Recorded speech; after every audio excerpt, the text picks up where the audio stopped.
Hi, my friends. Welcome to Healing Together, a YouTube channel dedicated to God stories. If you listen to the last episode of Kevin and Jody's story, we were listening to the story of Diane. Please come along and let's hear some more of that. Diane is an amazing story. Just Diane's story is an amazing story. It's going to take a hard left turn today, and I would be surprised if you don't end up in some real tears over what happens. She does survive, so don't worry about that, but it does make a real turn for Diane.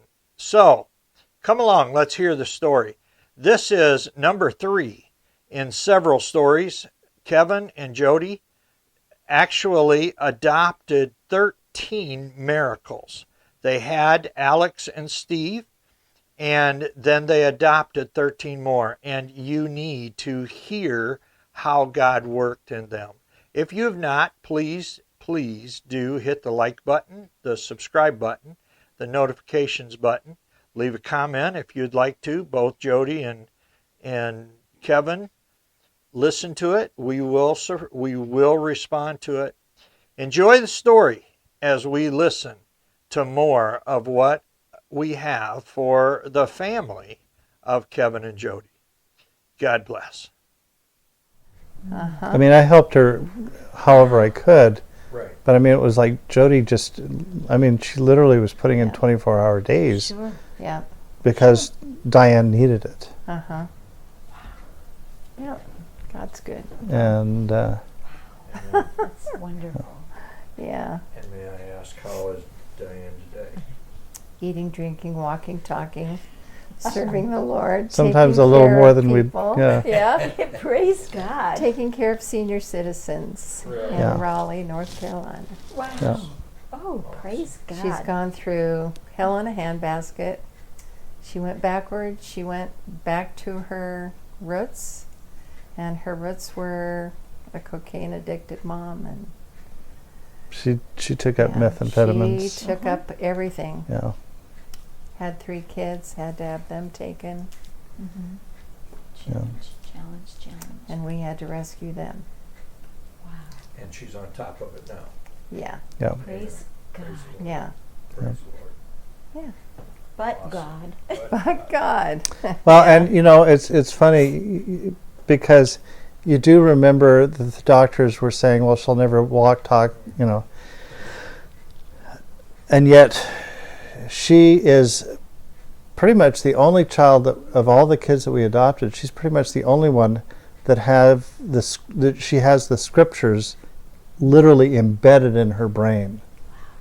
That girl, even when she was, man. yeah, even when she was knows verses involved like you with wouldn't believe. she married a guy down in Tucson who was a very abusive man. She was doing all these drugs and things like that, and we would call her, and she would quote verses, scripture and verses to us. I mean, it's in there. In the midst of It's in there. Sure. the drugs. Yeah. Sure. Yeah. Yeah. Still was there. He's still Yeah. working. Still moving. Went to rescue her 2 grandkids, and she was driving. She got in the car with me. I had a friend from Waxahachie with me. We drove over to rescue them because she called and said, "I need you to come, or they're going to take them." And came. Here she is hobbling. She said that she dropped a mirror on her leg, on her ankle, and it was all bandaged up. She could hardly walk. She's pulls up beside in some rattly old pickup, and I said, "So okay, get in, and you can show me where we need to go to get the kids, And so we start driving, and she goes, "Turn here, turn here, turn here." And literally, we just kept going around in a circle. And finally, I said, "Diane, hello, honey. We're just going in a circle. Do you know where they are?" She goes, "This is such a wicked place." And I said, well, maybe you need to get out of here. And she says, but the ways of the wicked shall be turned upside down. You know, and I'm like, hello. Well, where are the kids? She finally got me there, but they were in bad shape. They were sick. Yeah. Very sick. Wow. Yep. And so the next one, the next child. Well, I want to Yeah. back up just a half a step, because There's actually Jody and I lots remember more. things a little bit different here, and it's not that she's wrong or I'm wrong. It's just that, He's wrong. well, Is- maybe you is- could say that after you hear my explanation. See, after we had Stephen and we got back to Portland, I felt, we had our family. We had Jody and I, and we had 2 boys, and they were both delightful kids, and they were happy and healthy, and we would take them to the park, and we'd do all sorts of things that new young parents will do for their children. And so I'm thinking, I really don't want any more kids. So I went and got a vasectomy. I'm going to make sure that we don't have any more kids. And you know how you've heard the line where God laughs at our plans. I'm sure he was up there just laughing hysterically while I'm writhing on the couch in pain. And so it was probably maybe a year or so later that Jody's calling me about Diane in the hospital. And I know right away, I'm on a job, and I know I'm trying to finish a job at the office, and I know right away what she's trying to do. She's trying to set me up. I don't want to do this. I do not want to. If I wanted a child, we had talked about adopting maybe a little girl, but I'm thinking in my mind, I want a healthy girl. I don't want to pick up somebody that's going to be medically so fragile. And she's calling me about this, and I'll come up. And so I went up, and the 2 of us prayed over Diane, and what I seem to remember that I went up there twice. I don't know if that's true or not, but that's what I seem to remember. And it's shortly after that second visit that the social worker came and asked Jody if we would be willing to take her home as a foster child. Now that's the way I remember it, but I think the main thing that I realized was that it wasn't that I hadn't been praying for a girl, for a baby girl. I didn't want that kind of a baby girl. Sure. And But we didn't get to keep her though either. well, that's kind of another story, and I'm not. But here's the thing. I think that one of the lessons that I think I really kind of took home with me from all of that was that if you really have a heart for following God, He may very well ask you to do something that you don't want to do. Yes. And yet it's not until you do them, until you actually step in and say, okay, Lord, I'll do it. And literally the thing that I tell other people all the time is that a lot of times it's to bless you. The blessing is for you. You may be helping a little girl. You may be helping this child that's been abused, but a lot of times the blessing is for you to learn something here. And so when you're asking God, kind of like you, Tim, with the whole thing about your prayer that day before the motorcycle accident, sometimes we ask for these things not understanding what's going to happen, and yet Right. God is directing us exactly where we need to go. Right. And so it's kind of like you take a step and you don't really anticipate what's going to happen, but once you take the step, everything starts to fall into place. And I would say within a couple of months, we started seeing so much.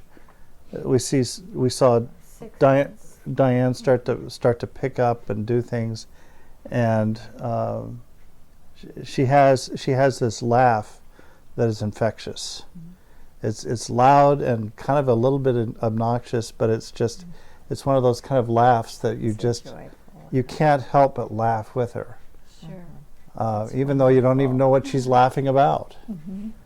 And it doesn't matter how many times she falls down. She always gets back up. Yeah.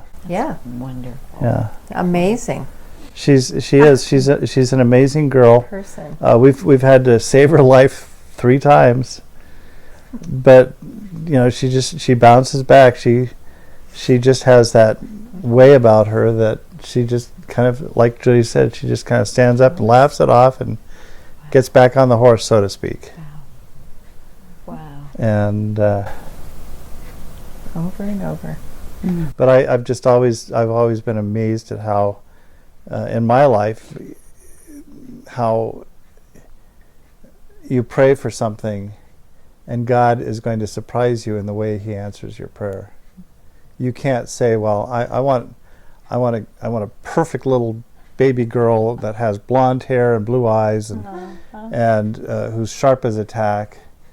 You can specify all that, and God has, okay, I've got another little twist for you.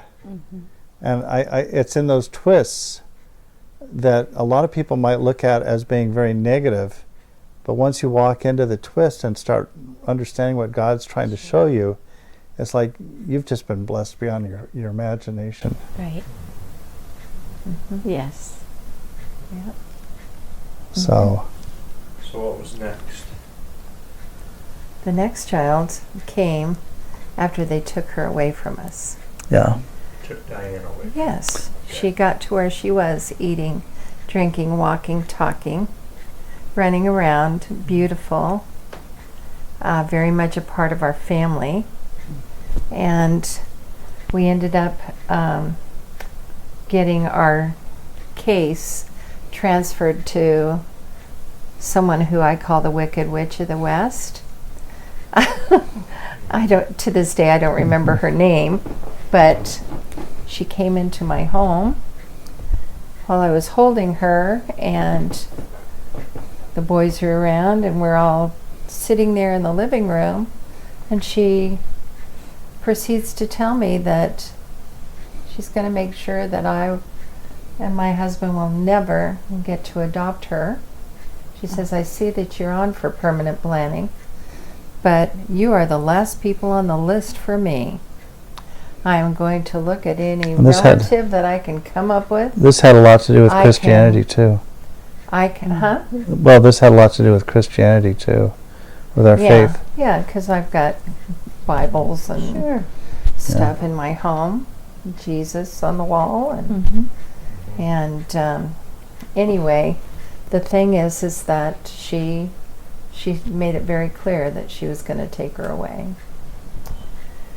And so what she ended up doing was setting it up to where even though the mother was not, and actually the mother, we got to know the mother because she came into our home. We allowed her to come since she came from such a far way. She was allowed to come. She stayed. She played with her in our home. The grandmother came, etc., etc. They both would come and hang out with her in our home, and we got to know them, and that's who they ended up.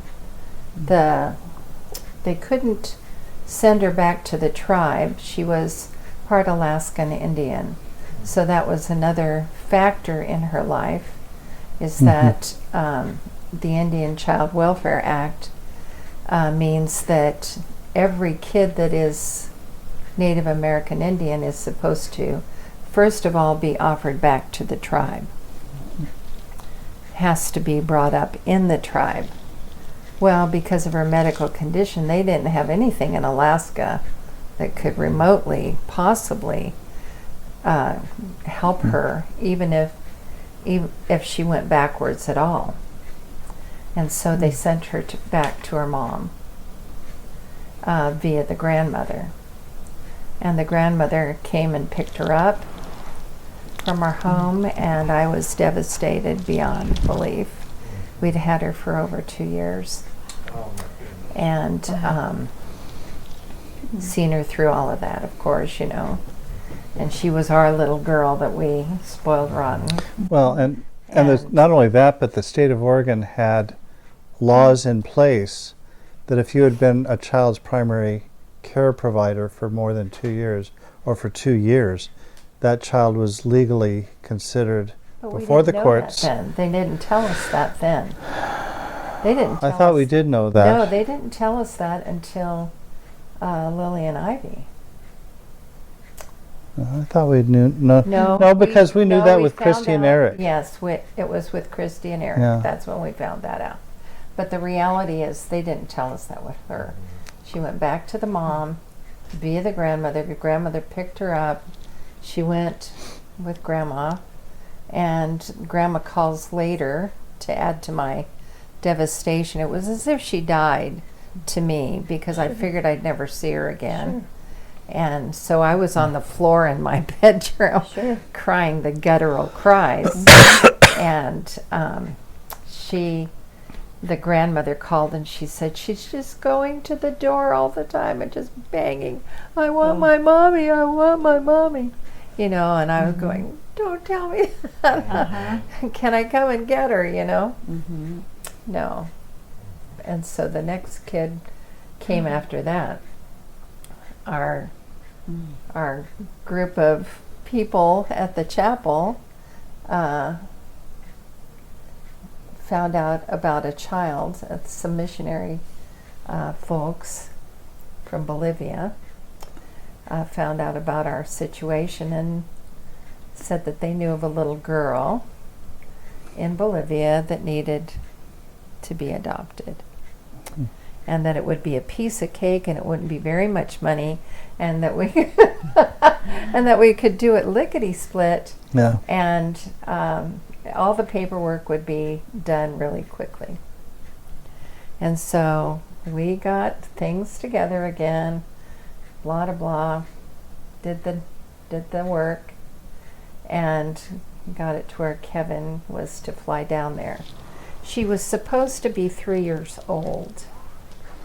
Mm-hmm. That's what we were told. Well, And Kevin can take it from there. That's when he arrived and what he found out. Well, Diane went back to her parents, her mom, who was still a cocaine addict, like in October. I think it was late October. It was around her birthday sometime. And late October of '84. And then we found this missionary couple that Jody was talking about was telling us about this little girl down in their village outside of Santa Cruz. And so we started talking about it and praying about it, and we kind of felt the Lord giving us the go-ahead to go ahead and pursue adoption for her. And so business had been kind of slow that year, but I was able to acquire a little bit of money that I could send down to hire an attorney. And he was supposed to be getting all the documents prepared, and we did what we had to get the home studies done and the background checks and all of that kind of thing. And sent all that down to him. And then we're getting into the late summer, early fall, and the attorney is starting to say, you need to start planning to come down here.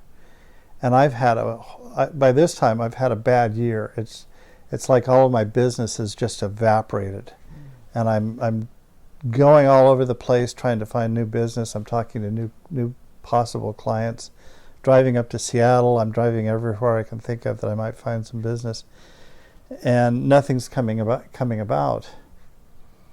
And meantime, we're still praying about the situation. We're still moving ahead in it, and I'm starting to get a little panicky because I don't have the money to complete this if I have to do this. And Anyhow, one day I'm up in Seattle talking to some potential clients, and Jody pages me. This is back in the days of pagers, if you remember those. Sure. Okay. Pages me, and I call her back, and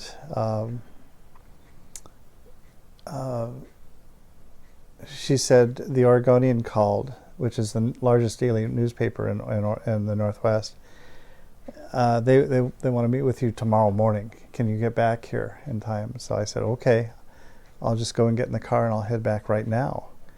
And so I got home that night, and the next morning I showed up at the Oregonian and met with this crusty old woman editor at the paper, wonderful woman. But the fun part about it was that she wanted me to set up and photograph 2 newspaper wish books for the coming Christmas season. And what would it cost, and is it something that I could really do? And she's going through all the details on that. And anyhow, this job lands in my lap. I mean, it's a huge job, just way over and above what I would generally need for life, for paying our bills. And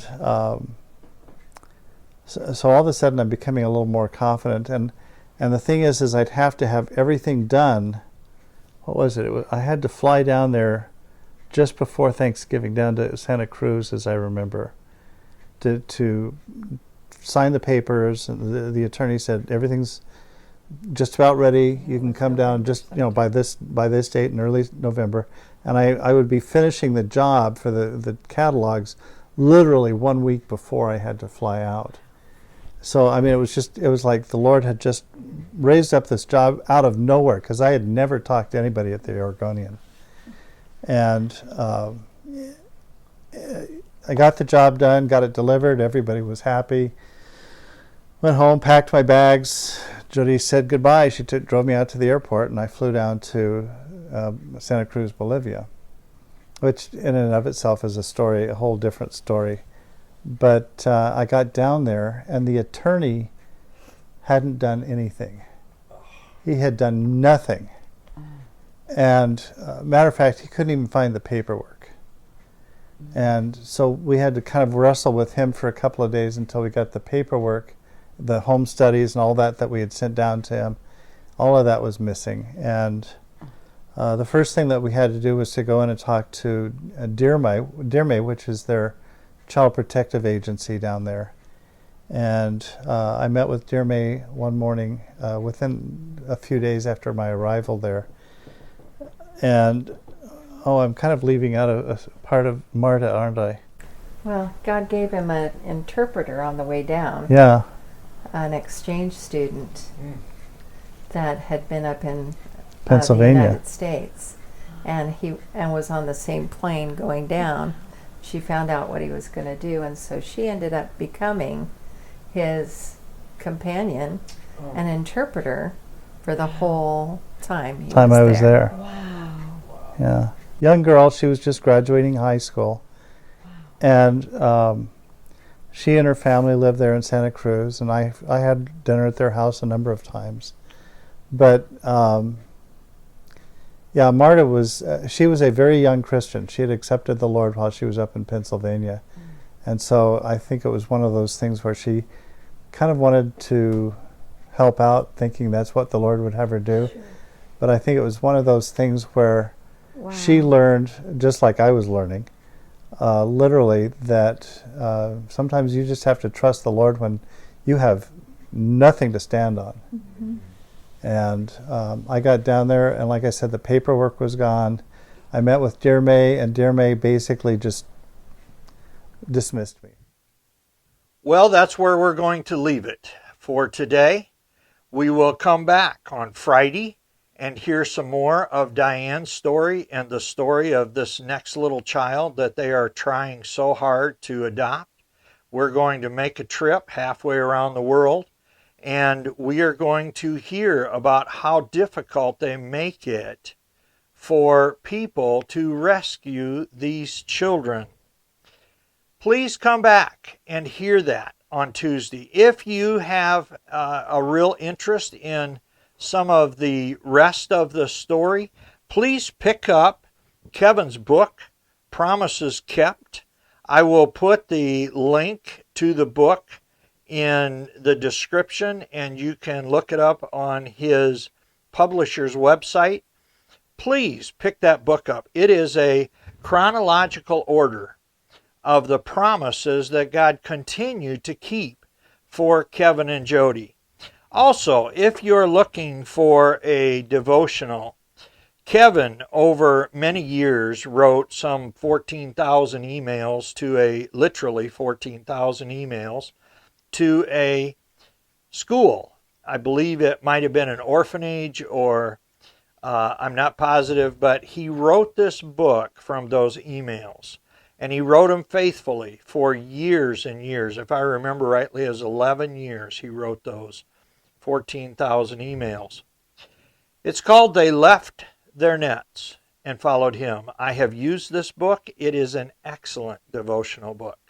So if you would, I will leave this link in the comments also.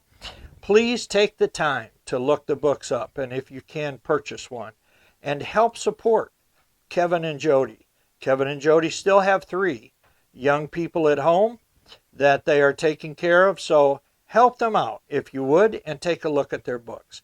Come back on Friday and let's hear the story of going to South America and fighting through the red tape and the amazing surprise that comes right at the end. You will be shocked, and I believe many of you will be moved to tears of joy as Kevin was. So come along, come back, and hear that story. Thank you so much for stopping by. If you haven't hit that like button again, that makes all the difference in the world.